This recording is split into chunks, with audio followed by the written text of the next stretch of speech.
Pai do Senhor, queridos, tudo bem?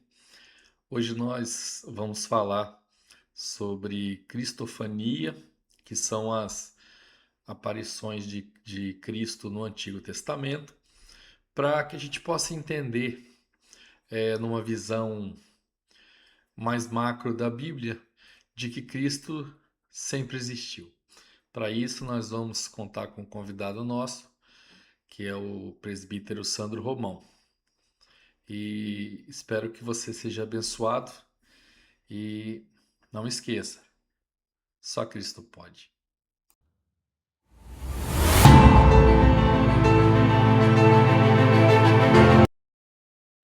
Bom, Pai do Senhor para todos.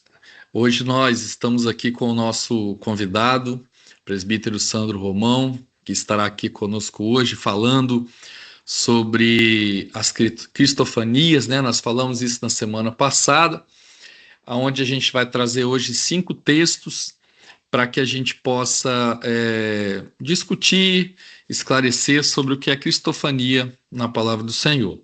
Sandro, muito obrigado por estar aqui comigo hoje que Deus abençoe a sua vida, amém? Amém, eu que agradeço, Júlio, a oportunidade de poder compartilhar contigo e com todos, né, um pouco mais sobre o nosso Senhor e Salvador Jesus. Amém. Bom, nosso primeiro texto está em Gênesis 18:1 a 33, quando o Senhor aparece a Abraão, né? Abraão é visitado por 3 homens ali no Carvalhais de Manre, e o texto começa dizendo que o Senhor que apareceu a Abraão, né? E o texto discorre dando a entender isso. E aí, Sandro, nesse texto, como você entende aí que ele é uma cristofania? Bom, o próprio texto, Gênesis 18:1 já diz: depois apareceu-lhe o Senhor nos Carvalhais de Manre. E esse Senhor, em hebraico, vai estar escrito Yahvé. Então, a própria palavra já nos mostra que era o Senhor. E Gênesis 18 relata a visita de três pessoas, 3 personagens a Abraão. Tá? E engraçado, assim, interessante, que Gênesis 19:1 diz o seguinte: e vieram os 2 anjos a Sodoma à tarde. Por quê? Porque em Gênesis 18 eles tratam deste assunto de Sodoma, né? O Senhor trata com Abraão. Então, Gênesis 19 diz que 2 anjos foram a Sodoma. Mas Gênesis 18 e 22 vai dizer o seguinte, que o terceiro, o Senhor, ele permanece com Abraão. Então, desses 3, a Escritura diz que 2 eram anjos e que 1 era o próprio Senhor. Nós sabemos que era o próprio Senhor, por quê?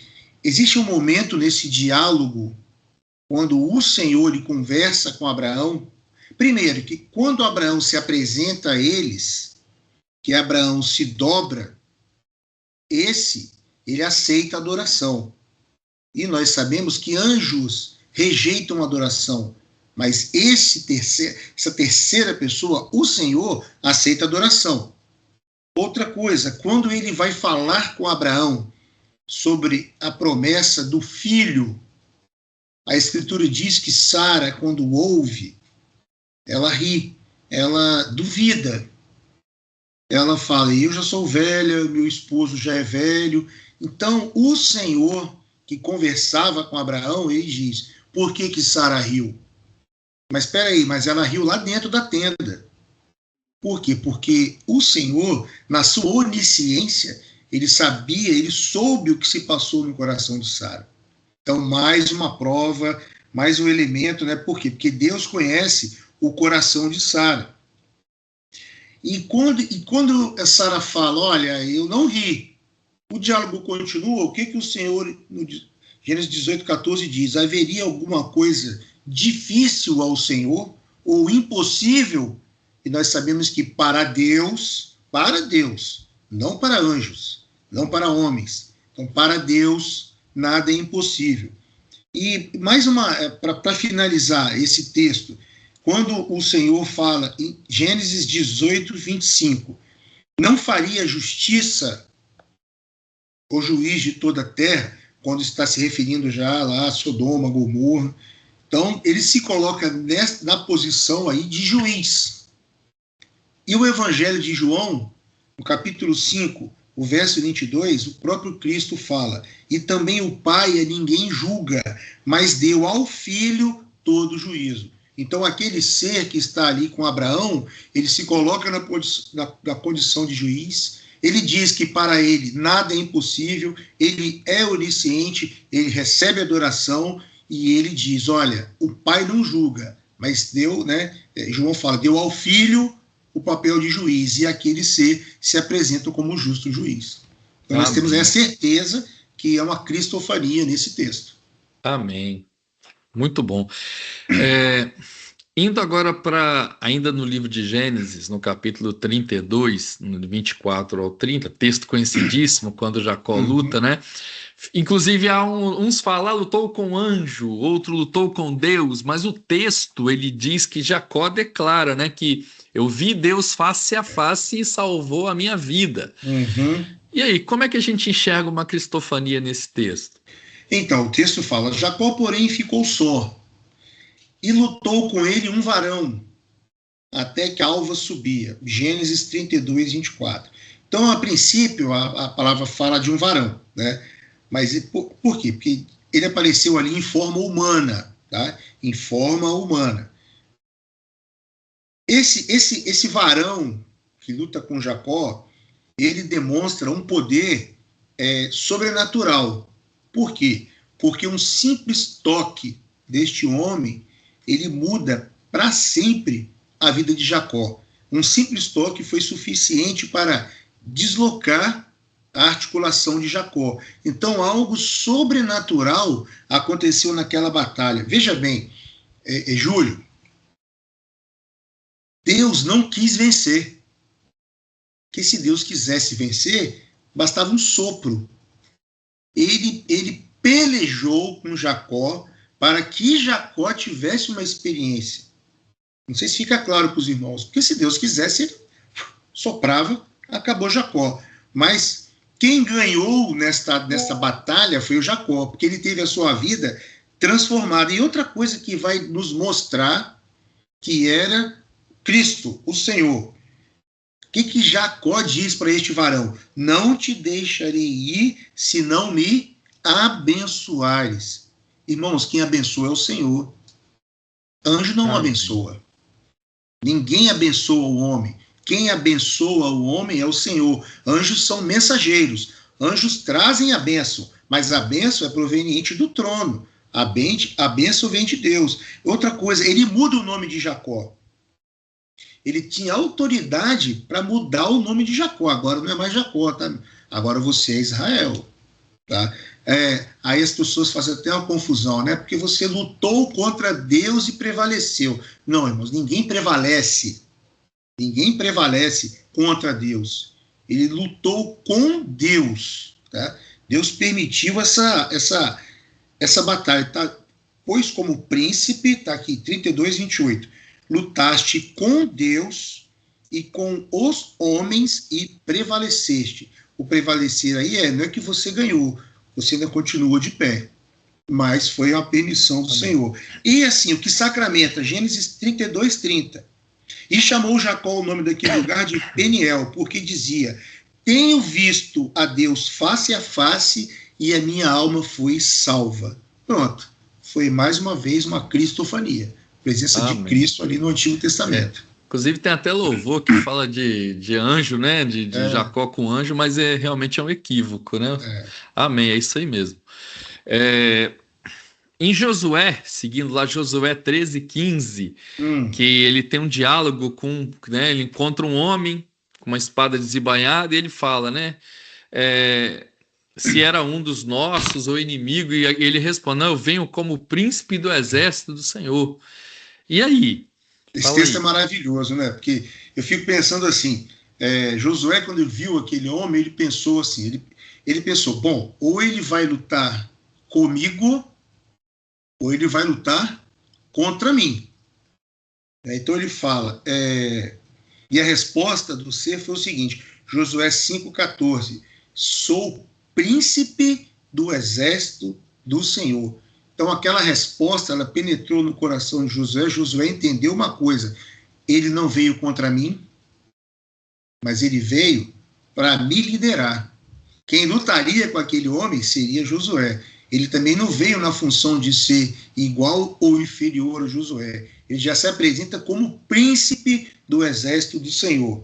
Então, assim, o que fica bem evidente para nós aqui? Josué 5,14. Então Josué se prostrou sobre o seu rosto na terra e o adorou. Pronto, irmãos. A resposta está aí. Quando Josué adora e aquele homem recebe adoração, não se trata de um anjo, não se trata de uma pessoa, mas se trata do próprio Cristo manifesto visivelmente a Josué. E outra coisa, aí a manifestação, Cristo, o anjo, o príncipe, ele diz o seguinte, descalça o sapato de teus pés, porque o lugar em que estás é santo. Mas aí vai nos remeter a Moisés, né? Moisés, tira a sandália dos teus pés, porque o lugar que você está é santo. Por que o lugar, tanto com Josué como com Moisés, era santo? Porque Deus estava ali. Amém. É Deus quem santifica o lugar, não somos nós. É Deus quem pisando santifica. Então, mais uma prova que era a presença do próprio Deus, né? E então disse o Senhor a Josué, olha, tenho dado na tua mão a Jericó. Então, mais uma vez, quando ele fala, eu tenho dado na tua mão, era Deus falando com Josué. Ninguém seria capaz de fazer aquilo que aquele anjo fez. Então, era mais uma vez a manifestação de Deus. Amém, muito bom. Vamos para o quarto texto, mas vamos pular eu quero deixar esse de Daniel para o final. Vamos pegar aqui o de Juízes, que o anjo, a Bíblia fala que o anjo do Senhor, é um termo que a gente vê bastante, né? Ele aparece a Manoá. E nesse texto tem uma coisa que me chamou a atenção, Sandra, que ele pergunta, qual o seu nome? E o anjo, por que pergunta o meu nome, visto que ele é maravilhoso? Aí eu lembrei... Eu gostaria que você comentasse aí sobre esse texto para a gente. Tá, então vamos lá. E o anjo dos Juízes 13, de 3 a 22, né? E o anjo do Senhor, perdão, irmãos, apareceu a esta mulher, Juízes 13, 3. Então vamos lá. Vamos começar pelas evidências de uma cristofania. Por quê? Porque ele já é chamado o anjo do Senhor. Anjo significa mensageiro. Eu vou ler aqui, tá? A anotaçãozinha que eu fiz. A expressão não determina necessariamente que ele seja um ser angelical criado. Por quê? Porque anjo nós sabemos que era mensageiro. Mas aqui é o próprio Cristo enviado pelo Pai, tá? Então, assim, o que Cristo diz em João 6,38? Porque eu desci do céu não para fazer a minha vontade, mas a vontade daquele que me enviou. Então, vamos lá. Juízes 13, 3. Eis que agora és estéril. Quando ele aparece a mãe, né? A mulher. E nunca tens concebido, porém conceberás e terás um filho. Então, primeira coisa, só Deus para saber o que se passava no coração daquela mulher e a condição daquela mulher, tá? E outra coisa, e ele determina qual seria a condição daquela criança. O menino será nazireu de Deus desde o ventre e ele começará a livrar a Israel da mão dos juízes. Aí, vamos lá. O anjo, ele fala como se conhecesse tudo dela. Mas vamos continuar, tá? Aí, em Juízes 3, 6, olha o que ela vai falar. Um homem de Deus veio a mim, aí que as coisas vão comer. Porque até então, tudo que eu falei, você poderia falar assim, mas Deus poderia ter dado essa ordem a um anjo, o anjo poderia ser conhecedor, porque Deus assim falou para ele. Mas agora vamos ver como que ela descreve esse anjo, como ela descreve esse homem de Deus. O homem de Deus veio a mim, cuja vista era semelhante à vista de um anjo de Deus, terribilíssima. Opa! Então, essa manifestação já tem uma coisa diferente. Aí, qual é o teu nome para que, quando se cumprir a tua palavra, te honremos? Juízes 13:17. Aí vem a resposta. Essa resposta é que sacramenta. Por que perguntas assim pelo meu nome, visto que é maravilhoso? Opa! Aí nós vamos lembrar lá de Isaías, né? Que vai falar, o seu nome será, né? Maravilhoso, conselheiro. Então vamos lá. E o anjo do Senhor, 13:19, se ouve maravilhosamente, vendo-o Manoá e a sua mulher. Então aqui, Júlio, é nesse momento que existe uma manifestação, a palavra não vai explicar o que aconteceu, mas houve uma operação aqui de maravilhas, uma manifestação maravilhosa que fez Manoá e sua mulher entender o seguinte: é o Senhor, não era um anjo. Tá? E sucedeu que, subindo a chama do altar para o céu, o anjo do Senhor subiu na chama do altar. Aí, Juízes 13:22, olha o que Manoá vai dizer: certamente morreremos. Por quê? Porque temos visto a Deus. Então, Deus começa a se revelar de forma que as pessoas podem até pensar, mas pode ser um anjo qualquer, pode ser um mensageiro. Quando pergunta o nome, aí ela já vai descrever: olha, eu vi um homem de Deus, mas a aparência dele era terribilíssima. Ou seja, tinha alguma coisa diferente. Quando eles vão perguntar o nome, ele fala: para que você quer saber meu nome? Uma vez que ele é maravilhoso. Pronto, eles já começam a entender que não era um anjo qualquer, que era o próprio Senhor. Aí existe uma operação, Deus se manifesta de forma maravilhosa, e quando Deus ele sobe junto com a chama, ele fala: certamente morreremos, porque temos visto a Deus. Mas não morreram, né? E Deus é misericordioso. Amém. Glória a Deus. Bom, para encerrar, nós vamos no texto de Daniel 7, 13, 14, né? Daniel, e esse texto, diferente dos outros que a gente viu, ele tem uma visão, né? E não é a primeira vez que ele tem visão, que começa vendo o que ele chama de filho do homem, né? Vindo com as nuvens no céu. Então, várias vezes Daniel fala isso, tá, né? E Ezequiel também, mas a gente está aqui em Daniel 7:13. E aí tem nesse texto, tem alguns detalhes aqui, eu gostaria que você falasse aí pra gente como é que a gente entende que isso aí também é uma cristofania. Então, os 4 textos que nós demos até agora está falando de manifestações visíveis de Deus aos homens. Esse texto de Daniel, a diferença é que foi uma visão, então assim, não houve uma manifestação, mas foi uma visão. Enquanto Daniel orava, ele tem uma visão. E ele começa assim: como filho do homem. Nós vamos ver que filho do homem, esse título, o próprio Senhor Jesus, ele usou muito para falar de si, né, lá no Novo Testamento. Em seu ministério, ele aproveita esse título, essa expressão utilizada por Daniel, tá? E interessante é o seguinte: o que Daniel fala? Ele fala assim, olha, que via das nuvens. Então essa expressão, toda vez que a palavra que fala sobre nuvem, tá? Eis que vinha nas nuvens do céu como o filho do homem. Então todas as vezes que a palavra atribui essa questão de vir das nuvens, já está apontando para a figura de Deus, né? Então ele fala: eis que vinha nas nuvens do céu como o filho do homem, tá?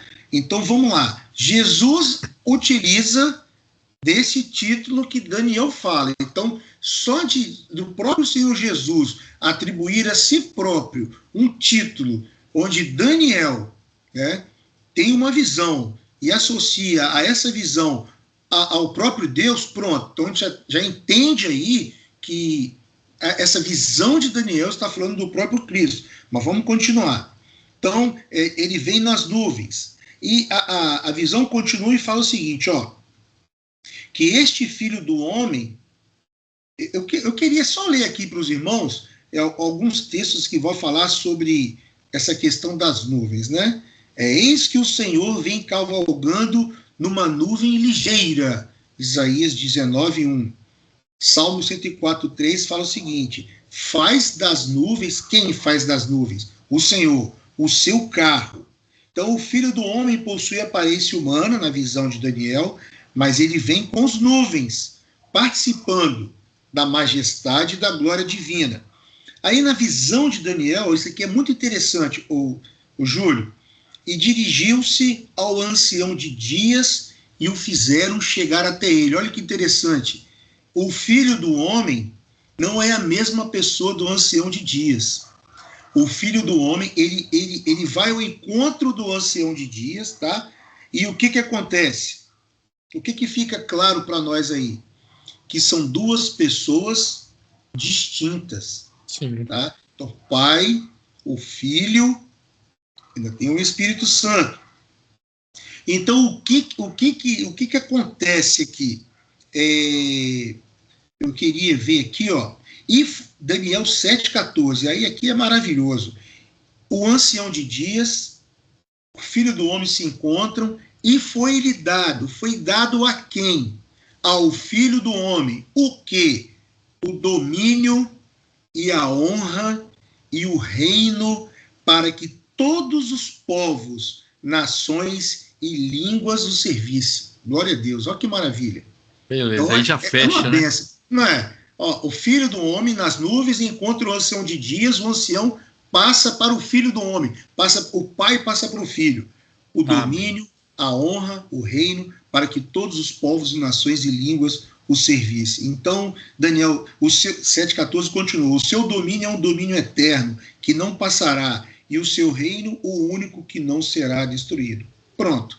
Então, aqui eu acho que fica claro que é a manifestação, a cristofania, a presença de Cristo nessa visão de Daniel. Então, acho que não deixa dúvida para ninguém, né? Sim, sim. A grande ponto que nos motivou até trazer isso é porque muitas vezes as pessoas, Cristo nasceu, então Jesus nasceu, é Jesus Cristo como pessoa, né? Mas agora estamos falando de Cristo e tem vários outros textos, né? Não só esse que nós trouxemos aqui hoje, né? Mas é importante a gente tirar essas dúvidas, porque as pessoas, mas era um anjo, era, né? E o texto dá elementos para comprovar essa presença de Cristo aí no Antigo Testamento. Verdade. Sandro, muito obrigado, viu, querido? Eu que agradeço. É uma bênção para mim ter esse privilégio aí de você estar aqui. Agradeço. Conto com você outras vezes também. Amém. Tá? Para que a gente possa trazer essas mensagens para as pessoas, para conhecer um pouco mais de Jesus Cristo. Amém? Amém, Júlio. Eu que agradeço a oportunidade. Fiquei muito feliz e espero, sim, participar mais vezes e aí poder te auxiliar e receber bênçãos contigo nesse projeto maravilhoso que o Espírito Santo de Deus colocou no seu coração. Amém, Amém, Júlio? Pai do Senhor, querido. Amém, Pai do Senhor. Boa noite.